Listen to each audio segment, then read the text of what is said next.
Well, let's bring in three colleagues now from the Parliamentary Press Gallery, and let's go back to the fate of Erin O'Toole's leadership of the Conservative Party, likely, we think, to be decided perhaps in the next 24 hours. Tonda MacCharles is a reporter with the Toronto Star. Marieke Walsh is a reporter with the Globe and Mail, of which first broke this story on the O'Toole mutiny taking place. And Joël-Denis Bellavance is the Parliamentary Bureau Chief for La Presse. Good to see you all. Thanks for being here. Marieke, if I can, let me start with you. Erin O'Toole's been under attack from within the party by a number of caucus members since the day after the last election. So why have those MPs who oppose him pushed for this caucus vote now? Tell me about the timing. I think, Peter, there was questions about how strong the dissenting caucus was, especially in the months after the election when not a lot seemed to be happening. But what I'm hearing, and it's my understanding, is that there was a sort of flurry of events in the last week that really pushed people to push for this letter and to push for this vote. And that comes from the caucus, the election review that happened, that people felt like it went too soft on Erin O'Toole, the flip-flopping on the truckers, and all of that kind of led to this momentum for them to push for this vote now, and we'll see where it goes from there. Both sides are saying they have the votes they need. Yeah, no, let me pick up on that. Tonda, as Marieke touched on, both O'Toole supporters and O'Toole enemies in caucus are saying, look, we got the numbers to win a caucus vote on Erin O'Toole's leadership. And I guess I'm wondering, even if he survives the vote, what kind of comfort should he expect to get from his enemies in caucus? Look, first of all, whether he survives the vote is a big question tonight. Some who have voted, who have signed that letter, say that they believe they have the support to turf him. But frankly, others say they don't know. It's anybody's guess at this stage.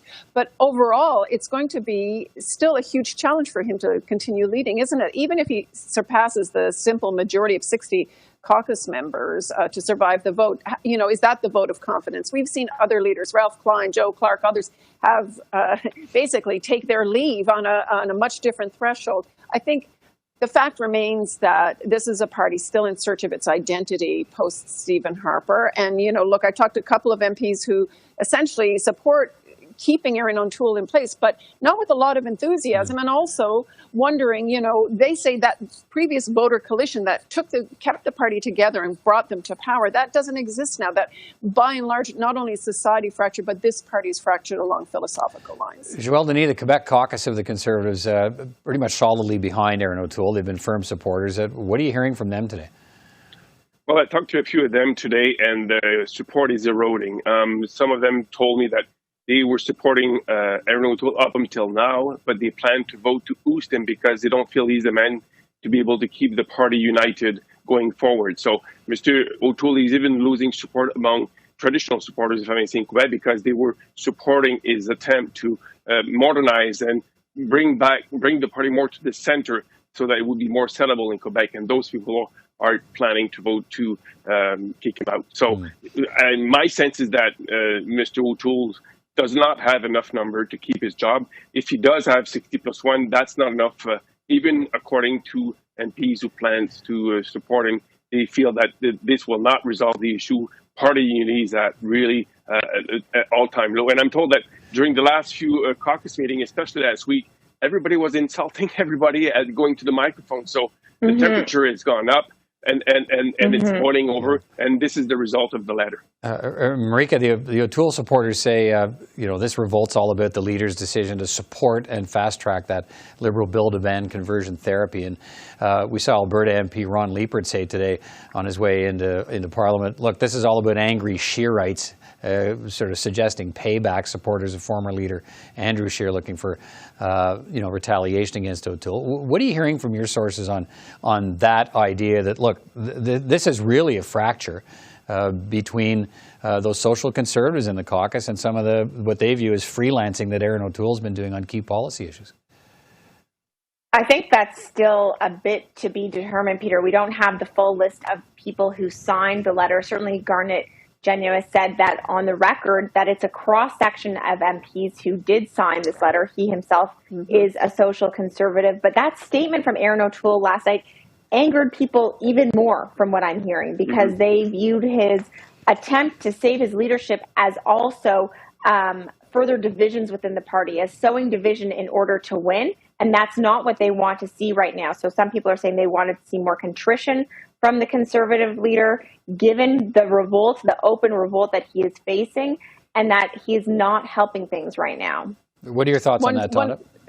Well, I was just going to add to what Marieke says. One MP who I spoke to who is very much opposed right now to Erin O'Toole's leadership stressed that this goes way beyond the social conservative wing and said that's a lot of spin from O'Toole's supporters, that in fact the people who are prepared to vote against him tomorrow include centrists, include people from Ontario and Quebec, include people who would describe themselves as progressives, that it's no longer about simply a social conservative faction. What are you hearing, Joël-Denis?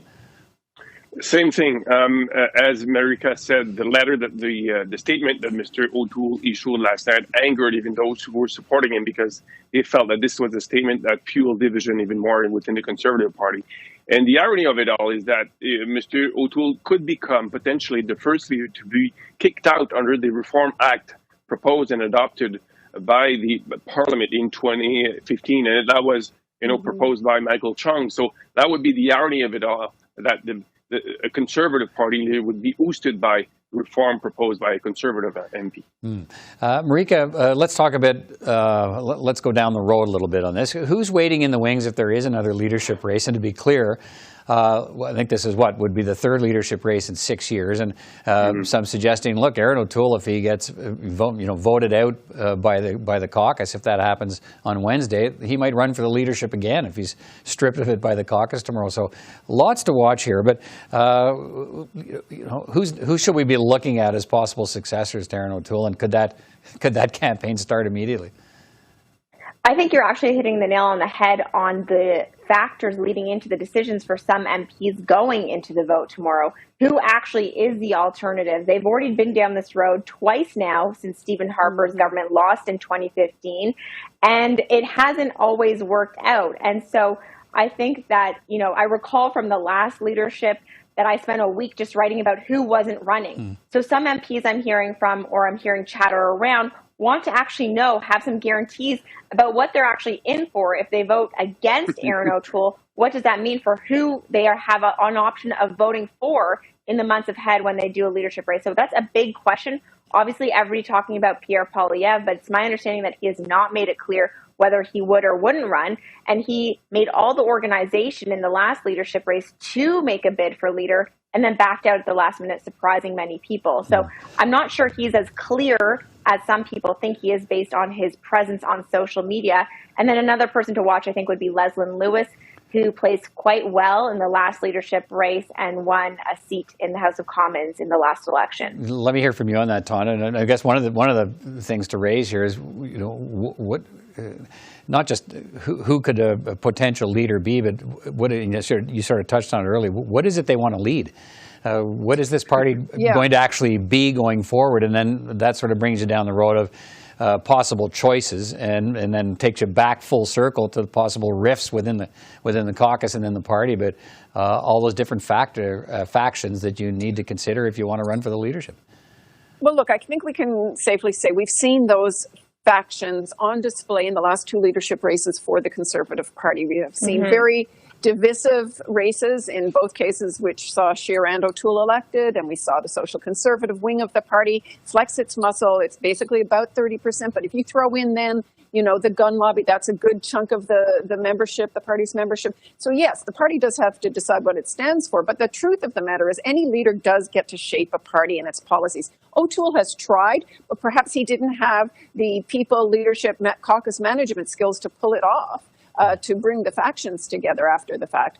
But the truth is that whatever leader they're looking for, I think that the Conservatives should and could take a lesson from what many Liberals also see now is that, there's no savior. A party can't look to a savior to get them, through the tough times.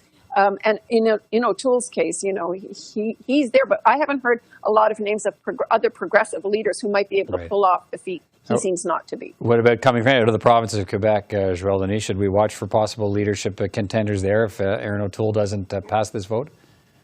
Well, the immediate frontrunner, if he decides to run, would be Pierre Poilievre. I'm told that he would be possibly being even acclaimed by some of the parties.